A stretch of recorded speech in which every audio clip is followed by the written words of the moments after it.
ठीक है, तो कल हमने न्यूटन का शीतलन नियम पढ़ा, जिसमें हमने फाइनल जो फॉर्मूला निकाला था वो निकाला था dt upon dt is equal to minus K T minus T naught. ठीक है, तो अब यहाँ पर देखो कि मान लो हमारे पास एक ऑब्जेक्ट है जिसका ताप है T1 और परिवेश का ताप है T0 और ये है t बराबर 0 समय पर। उसके बाद क्या है कि कुछ समय के बाद यानी t equal to T1 time पर या t टाइम पर जो ताप है वस्तु का वो हो गया T2 और परिवेश का ताप है T0। तो यहाँ क्या होगा देखो कि समय के साथ जो वस्तु और परिवेश के मध्य तापांतर है वो कम होता रहेगा, और वस्तु और परिवेश के मध्य अगर तापांतर कम होता है तो उस स्थिति में जो शीतलन की दर है यानी dt अपॉन dt जो है ताप परिवर्तन की दर, वो भी क्या होती रहेगी, कम होती रहेगी। ठीक है, तो अब यहाँ क्या है देखो कि अगर हम इस फॉर्मूले को इस तरह से लिखें कि देखो तापांतर तापांतर क्या हुआ, तो T2 माइनस T1 और टाइम टाइम कितना हुआ, तो ये हमने मान लिया T1 टाइम पर मान लिया और ये हमने मान लिया T2 टाइम पर। तो ये कितना हो जाएगा T2 minus T1 is equal to, अब नेगेटिव साइन हमने क्यों लगाया था, क्योंकि हम dt अपॉन dt ले रहे थे तापांतर, तो तापांतर तो नेगेटिव ही आएगा, यानी T2 minus T1 upon T2 minus T1 is equal to के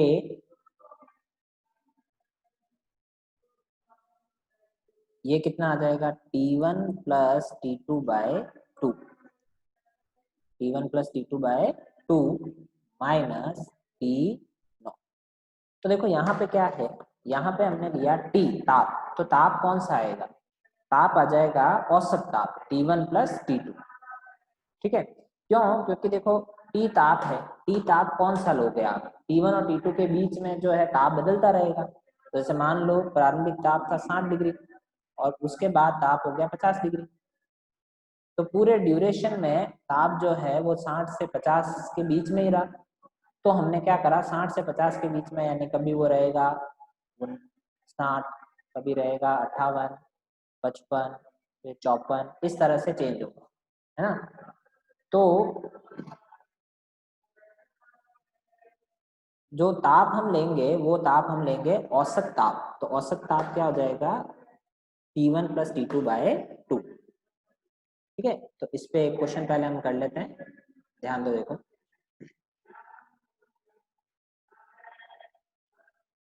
क्वेश्चन क्या है, एक पिंड 60 से 40 डिग्री तक 7 मिनट में ठंडा होता है। क्या होता है, एक पिंड जो है वो 60 डिग्री से 40 डिग्री कितने मिनट में ठंडा होता है, 7 मिनट। ठीक है, और उसके बाद अगले 7 मिनट के बाद तापमान होगा, अगले 7 मिनट के बाद तापमान, तो देखो 40 के बाद घटना स्टार्ट होगा और टी ताप तक घटेगा, ये अगले 7 मिनट में होगा। और परिवेश का ताप हमें कितना दे रखा है, 10 डिग्री सेंटीग्रेड। तो हमें बताना क्या है, हमें बताना है कि ये ताप जो T है वो क्या होगा। तो देखो कैसे निकालेंगे हम कि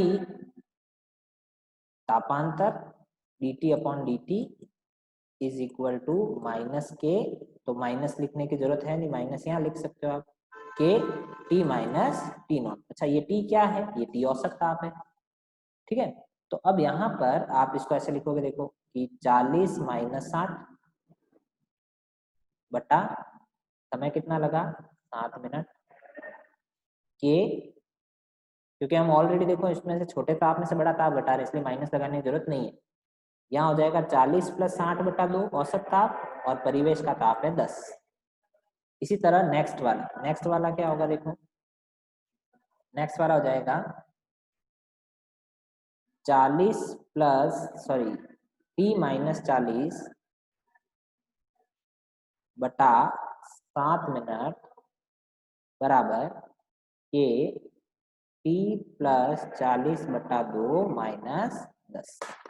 ठीक है, अब आप इसको सॉल्व करो देखो, तो सॉल्व करेंगे तो क्या होगा, 40 माइनस 60 हो गया माइनस 20, 7 से 7 तो कट गया, के से के कट गया, टी माइनस 40 बराबर 40 प्लस 8 यानी 100 बटा 2 50, 50 माइनस 10 40, और यहाँ हो गया t प्लस 40, लसअप ले लो तो माइनस 20 और 2 चला जाएगा ऊपर, तो ये कट जाएगा 4 बार, ठीक है। 4 को यहाँ गुणा कर दो, 4t माइनस 160 बराबर माइनस t माइनस 20, तो 160 उधर जाएगा, तो 160 minus 20 is equal to 5t, t आ जाएगा 140/5, ठीक है। इसको आप सॉल्व कर सकते हो, कोई प्रॉब्लम है नहीं। एक क्वेश्चन और लेते देखो, एक कप में गर्म दूध डालने के 5 मिनट बाद पीना है। एक कप हमने लिया, उसमें जो है प्रारंभ में हमने क्या कर रखा है, गर्म दूध डाल रखा है।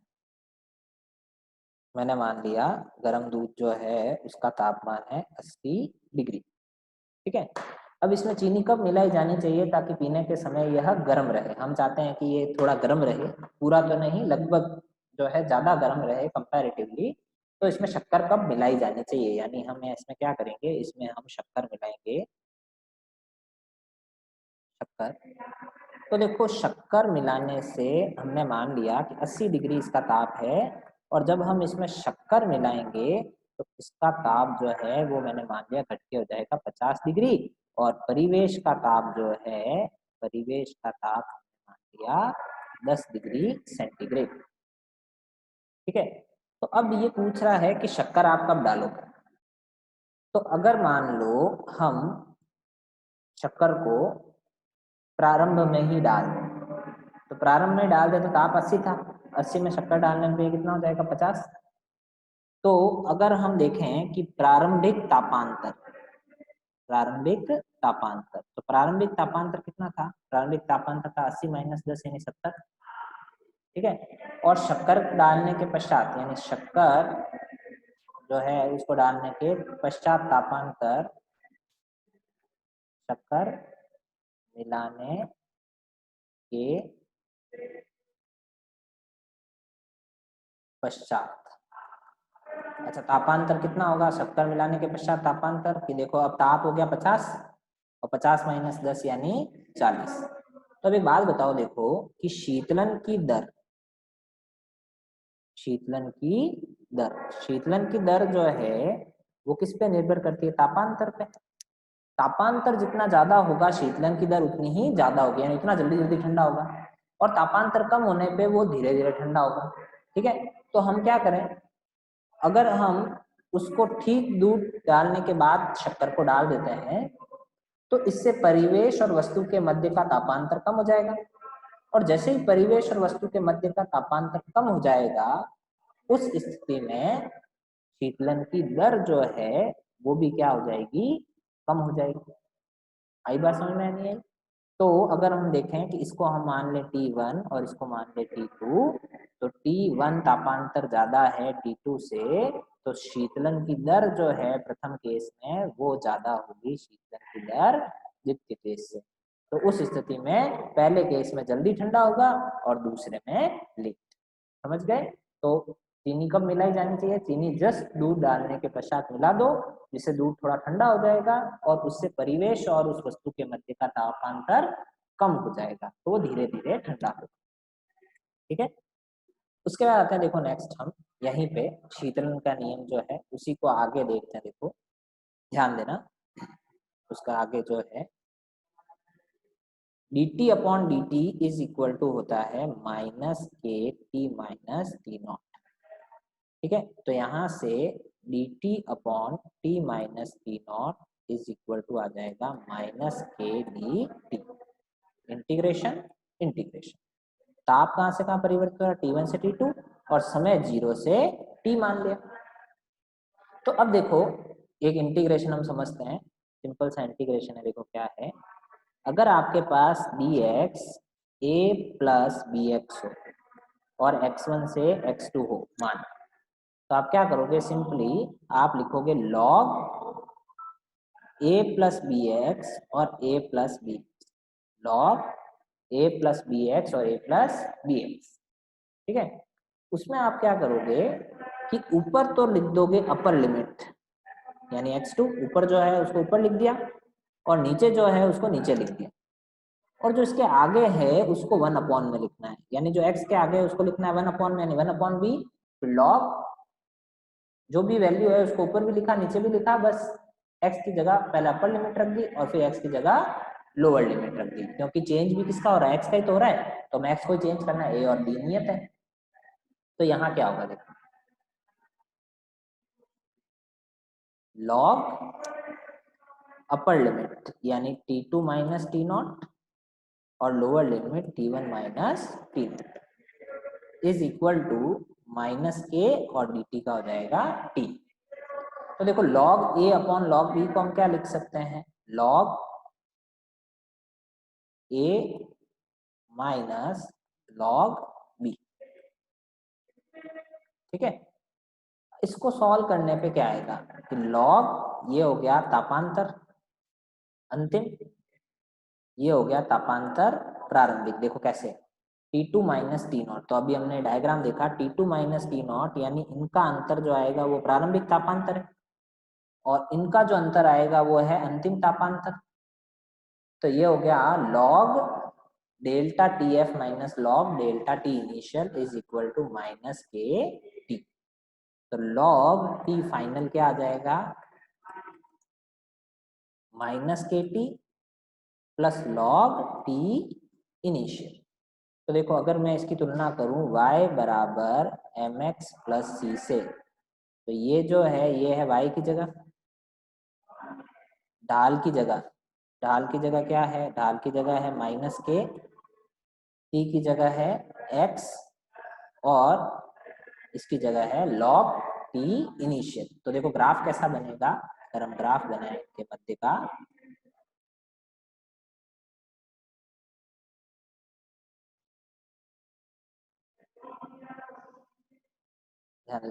समय और log तापांतर, तो क्या होगा देखो कि जब आप t को 0 रख दोगे तो t 0 रखने पर log तापांतर आएगा log t इनिशियल के, यानी प्रारंभिक तापांतर के। तो यहाँ आ जाएगा प्रारंभिक तापांतर, ठीक है। और उसके बाद जैसे जैसे समय बढ़ेगा वैसे वैसे तापांतर घटता रहेगा, तो ये ऐसे, और ये जो है ये है इसका ढाल जो दर्शाएगा माइनस के को, इसको दर्शाएगा ढाल, ऋणात्मक है ढाल और माइनस के को दर्शाएगा, ठीक है। इसी तरह से अगर हम यहाँ देखें, देखो कि इसी इक्वेशन को जो log अंतिम तापांतर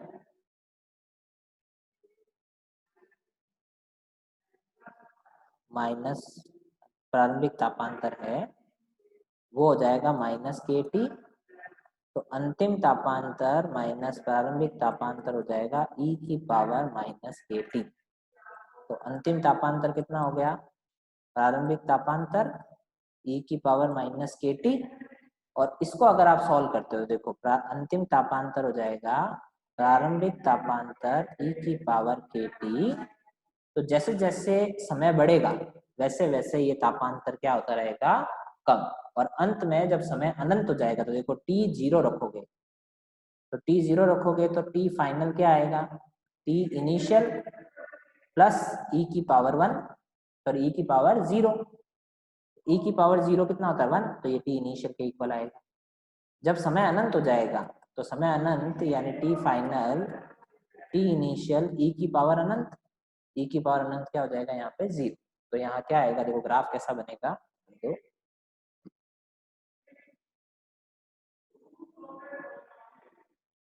समय और तापांतर,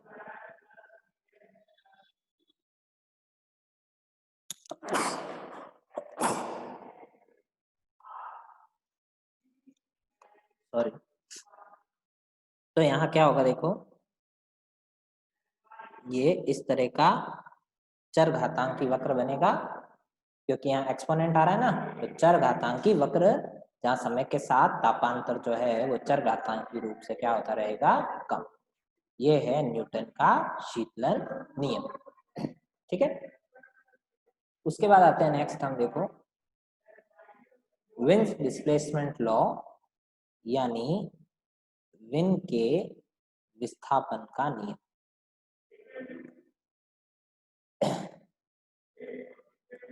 विन के विस्थापन का नियम।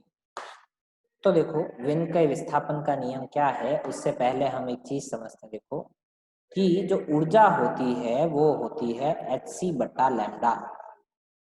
ऊर्जा क्या होती है? hc बटा लैम्डा। ठीक है, तो इसका अर्थ क्या है कि जितना ज्यादा तरंग दैर्ध्य होगी उतनी ऊर्जा कम होगी, और जितनी ऊर्जा जो है बढ़ेगी उतना तरंग दैर्ध्य कम होता रहेगा। तो अब हम क्या कर रहे हैं, हम यहाँ पे दो एटम ले रहे हैं। ठीक है, दो एटम ले रहे हैं, ये उसकी कक्षाएं हैं, ये इसकी दो कक्षाएं। अब क्या होता है कि यहाँ पर ताप T1 निम्न ताप है, निम्न ताप, और यहाँ T2 उच्च ताप है। तो हमें पता है देखो कि निम्न ताप पे इलेक्ट्रॉन क्या करेगा, कम ऊर्जा ग्रहण करेगा, और उच्च ताप पर जो है वो ज्यादा ऊर्जा ग्रहण करेगा। तो कम ऊर्जा ग्रहण करेगा तो कम ऊपर जाएगा, ज्यादा ऊर्जा ग्रहण करेगा तो ज्यादा ऊपर जाएगा। अच्छा, जब वो वापस नीचे आएगा तो यहाँ पर भी विकिरण उत्पन्न करेगा, ऊर्जा E1 की, यानी hc बटा लैम्डा 1। और यहाँ पे जब वो नीचे आएगा तो वो विकिरण E2 की ऊर्जा उत्पन्न करेगा, E2 ऊर्जा की विकिरण जो होगी hc बटा लैम्डा 2। तो एक बात बताओ, ज्यादा कौन है, E1 ज्यादा है या E2 ज्यादा है? तो हम कहेंगे E2 is greater then E1। E2 ज्यादा है यानी hc बटा lambda 2 is greater then hc बटा लैम्डा 1। तो हम क्या कह सकते हैं, लैम्डा 2 लैम्डा 1 से कम है, या T2 जो है वो T1 से ज्यादा है। तो देखो ताप ज्यादा, ऊर्जा ज्यादा, ऊर्जा ज्यादा, तरंग दैर्ध्य कम। तो मैं ये कह सकता हूँ देखो कि तरंग दैर्ध्य व्युत्क्रमानुपाती है ऊर्जा के, और ऊर्जा जो है वो समानुपाती है ताप के। तो यहां से हम कह सकते हैं कि तरंग दैर्ध्य ताप के क्या होता है, व्युत्क्रमानुपाती, और इसको जब आप हटाओगे तो ये आएगा B/T। और ये जो है ये है विकिरण की माध्य तरंग दैर्ध्य, विकिरण की माध्य तरंग दैर्ध्य। तो देखो विकिरण की माध्य तरंग दैर्ध्य का मतलब क्या होता है कि विकिरण बहुत सारी तरंग दैर्ध्य उत्पन्न करती है। हर वस्तु का जो कलर है वो बहुत सारी तरंग दैर्ध्यों से मिलकर बना होता है, लेकिन फिर भी कोई वस्तु लाल दिखती है, कोई हरी दिखती है। तो इसका मतलब क्या है कि देखो हर वस्तु अवरक्त तरंगों का उत्सर्जन तो कर ही रही है, क्योंकि वो गर्मी के कारण विकिरण जो है ठंडी होगी या गर्म होगी। ठंडी और गर्म किन विकिरणों के कारण होती है, अवरक्त। उसके साथ साथ वो आपको दिख भी रही है, तो दृश्य विकिरणें भी हैं, है ना। तो जैसे मान लो अगर आपके पास कोई वस्तु है, मान लो कि ये एक आपके पास एक बोतल है, ठीक है, ये बोतल है और ये आपको रेड कलर की दिख रही है ना, रेड कलर। तो इसमें आपको क्या दिख रहा है, देखो एक तो अवरक्त तरंगे निकल रही हैं और एक दृश्य तरंगे निकल रही है ना। लेकिन ये आपको रेड कलर क्यों दिख रही है, क्योंकि रेड कलर की तरंग दैर्ध्य का उत्सर्जन ये सबसे ज्यादा कर रही है ना। लोहा जैसे प्रारंभ में काला होता है, जैसे हम उसको गर्म करते हैं सबसे पहले वो कैसा दिखता है, लाल तरफ दिखता है, दिखता है। उसके बाद धीरे धीरे उसका कलर जो है वो चेंज होता रहता है। तो जैसे जैसे ताप बढ़ेगा वैसे वैसे माध्य तरंग दैर्ध्य क्या होती रहेगी, कम। तो देखो यहाँ पर क्या है, अगर हम एक ग्राफ बनाए, ग्राफ किस किस के बीच में है, देखो ग्राफ है स्पेक्ट्रल एमिसिव पावर और लैम्डा के मध्य। तो ये जो है इसको बोलते हैं स्पेक्ट्रमी उत्सर्जन क्षमता। क्या है, स्पेक्ट्रमी उत्सर्जन क्षमता, स्पेक्ट्रमी उत्सर्जन क्षमता। तो जो ग्राफ बनता है वो इस तरह से बनता है, देखो ये T1 ताप पे लैम्डा 1 तरंग दैर्ध्य के संगत। उसके बाद अगर आप ताप बढ़ाते हो तो ग्राफ ऐसा आ जाता है, T2 ताप पे ये लैम्डा 2 के संगत। और T3 ताप पे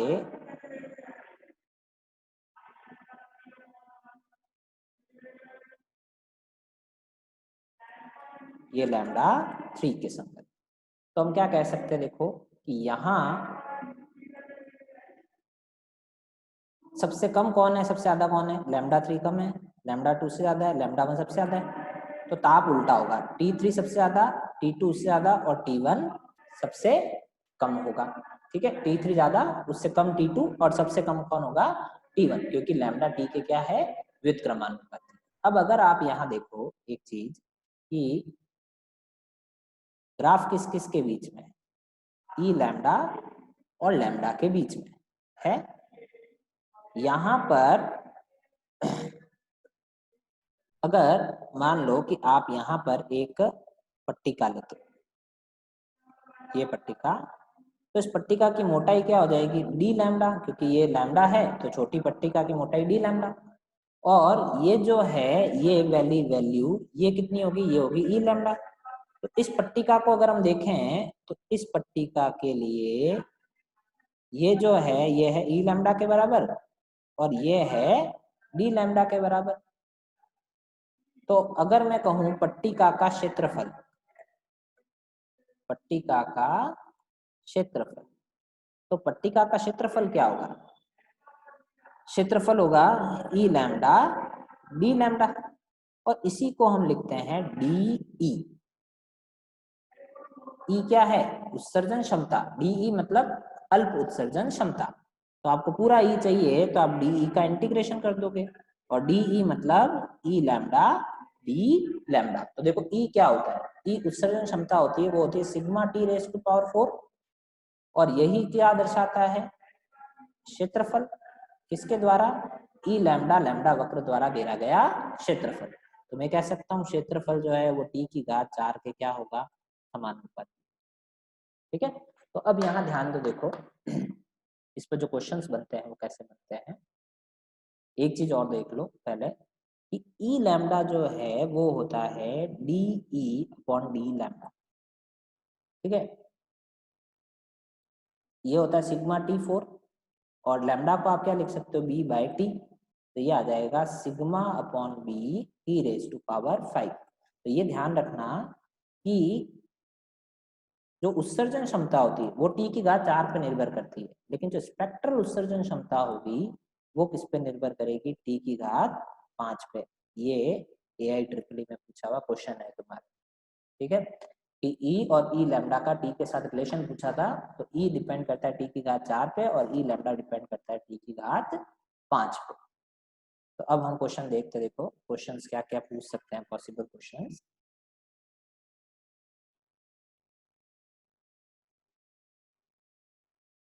ध्यान दो, यहाँ पे आपको दो ग्राफ गिवन है, ग्राफ के रिलेटेड क्या क्या क्वेश्चन आ सकते हैं पहले हम वो डिस्कस कर लेते हैं। देखो T1 और T2, जहाँ पे ये रखा है कि T2 जो है वो दुगना है T1, यहाँ पर T2 T1 से दुगना है। इसके संगत जो मैक्सिमम स्पेक्ट्रल रेडिएशन है लैम्डा 1, और इसके लिए है लैम्डा 2। तो अब क्वेश्चन जो है वो क्या क्या है, देखो क्वेश्चन है लैम्डा 2 बटा लैम्डा 1 का मान होगा, लैम्डा 2 बटा लैम्डा 1 का मान होगा। तो देखो लैम्डा 2 बटा लैम्डा 1 का मान कैसे निकालेंगे, कि लैम्डा व्युत्क्रमानुपाती होता है, ठीक है, लैम्डा 2 बटा lambda 1 is equal to T2 और ये T1 व्युत्क्रमानुपाती। तो T1 बटा T2 कितना हुआ, T1 बटा T2 हुआ 1/2, तो ये लैम्डा 1 लैम्डा 2 का मान आ गया। दूसरा तुमसे पूछ सकते हैं A2 बटा A1 का मान, यानी घेरा गया क्षेत्रफल। तो घेरा गया क्षेत्रफल कैसे निकालेंगे, देखो कि घेरा गया क्षेत्रफल जो है वो हमें पता है टी की घात 4 के समानुपाती होता है ना। यहाँ देखो अभी हमने देखा ना कि क्षेत्रफल जो है वो किस पे निर्भर करेगा, टी की घात 4 पे। तो यहाँ पे T2 बटा T1 की घात 4, T2 बटा T1 क्या हो जाएगा, 2/1 की घात 4 यानी 16/1। और थर्ड अगर हम देखें तो थर्ड है कि इनकी स्पेक्ट्रल उत्सर्जन क्षमता जो है ई लैम्डा 2 बटा ई लैम्डा 1 का मान क्या होगा? तो क्या होगा देखो, ई लैम्डा 2 ई लैम्डा 1 बराबर T2 बटा T1 की घात 5, यानी 2 बटा 1 की घात 5। तो ये कितना आ जाएगा? 32 बटा 1। ये पॉसिबल क्वेश्चन आपसे पूछे जा सकते हैं ग्राफ से रिलेटेड। ठीक है, उसके बाद नेक्स्ट हम लेते हैं, देखो ध्यान दो, इसमें जो क्वेश्चन आ रखा है वो देखो, ये क्वेश्चन तुम्हारे जो है वो नीट में आ रखा है। एक कृष्ण पिंड है जिसका ताप है 2880। इस पिंड द्वारा 499 से 500 नैनोमीटर के बीच जो तरंग दैर्ध्य है उसके द्वारा विकिरित शक्ति U1, 999 हजार के बीच U2 और 1499 1500 के बीच U3 ऊर्जा जो है वो उत्पन्न होती है। अगर विन स्थिरांक दे रखा है 2.88 इंटू 10 की घात,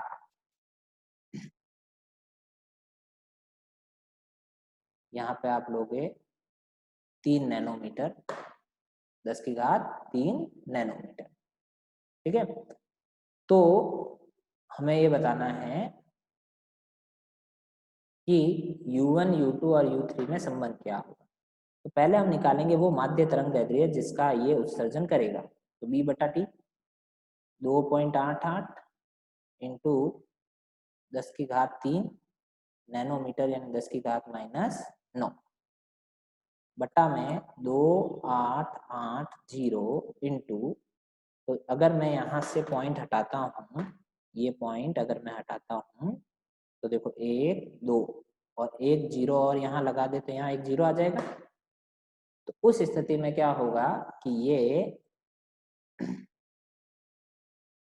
एक मिनट यहाँ पे लो,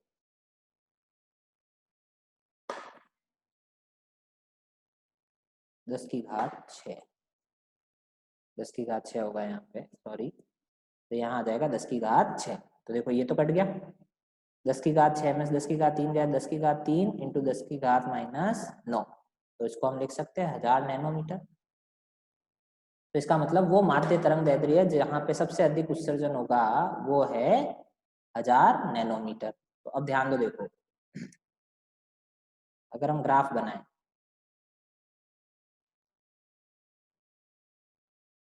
किस किस के मध्य, ई लैम्डा और लैम्डा के मध्य, या ऊर्जा के मध्य, ऊर्जा और लैम्डा के मध्य, तो ग्राफ ऐसा बनेगा। उसका जो पीक है, जिस तरंग दैर्ध्य का उत्सर्जन सबसे अधिक होगा वो है 1000 nanometre.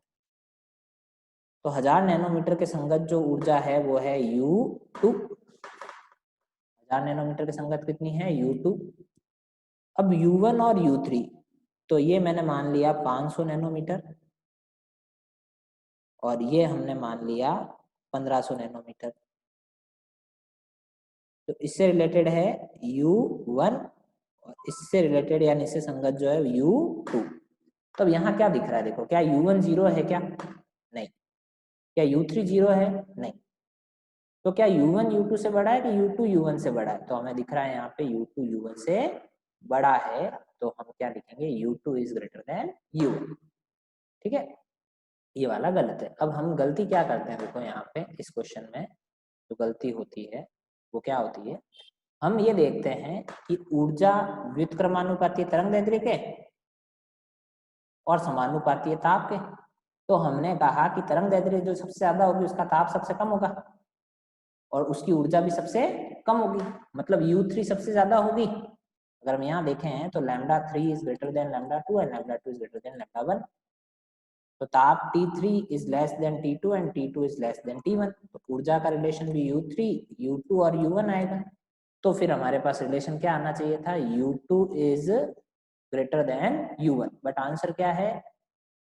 Sorry, U1 is greater then U2। यहाँ पर आंसर हमारा क्या है? U2 greater than U1। क्यों? क्योंकि आपको सबसे पहले ये डिसाइड करना है कि जो माध्य तरंग दैर्ध्य है जिसका उत्सर्जन हो रहा है वो कितनी है, तो वो है 1000 नैनोमीटर। ठीक है, तो 1000 नैनोमीटर अगर माध्य तरंग दैर्ध्य है तो उससे कम या उससे ज्यादा तरंग दैर्ध्य उस पर हमेशा उत्सर्जन कम ही होगा। सबसे अधिकतम किसका होगा? हमेशा माध्य तरंग दैर्ध्य का। और वो माध्य तरंग दैर्ध्य आप कैसे निकाल सकते हो? तो lambda is equal to B बटा T के द्वारा। क्लियर है? एक क्वेश्चन हम और कर लेते, देखो। एक कृष्ण पिंड से निकलने वाली शक्ति P है। यह तरंग दैर्ध्य लैम्डा नॉट के आसपास अधिकतम शक्ति विकिरित करता है, मतलब इसकी माध्य तरंग दैर्ध्य होगी लैम्डा नॉट। यदि कृष्ण पिंड का तापमान बदल गया तो इसकी तरंग दैर्ध्य 3 लैम्डा नॉट बाय 4। तो लैम्डा नॉट थी तो मैंने मान लिया ताप T नॉट था, है ना। अब जब ये तरंग दैर्ध्य 3 लैम्डा नॉट बाय 4 हो गई, यानी कम हो गई, तो ताप बढ़ गया, ताप हो जाएगा 4/3 T नॉट। जस्ट उल्टा, समझ गए? जहां पे यहाँ परिवर्तन होगा उसका जस्ट उल्टा परिवर्तन ताप में हो जाएगा। तो शक्ति जो है वो कितनी बढ़ जाएगी? तो पहले हमने मान लिया शक्ति P नॉट थी, अब शक्ति कितनी होगी ये हमें निकालना है, तो P डैश मान लेते हैं। तो देखो P not upon P dash शक्ति होती है E/A sigma T⁻⁴। E/A sigma तो सेम है, तो ताप पे निर्भर करेगा, यानी T नॉट और 4/3 T नॉट की पावर 4। तो आ जाएगा 3/4 की पावर 4। 3 का हो जाएगा 81 और 4 का हो जाएगा 256। तो आंसर क्या आ जाएगा? 256/81। ठीक है, डाउट?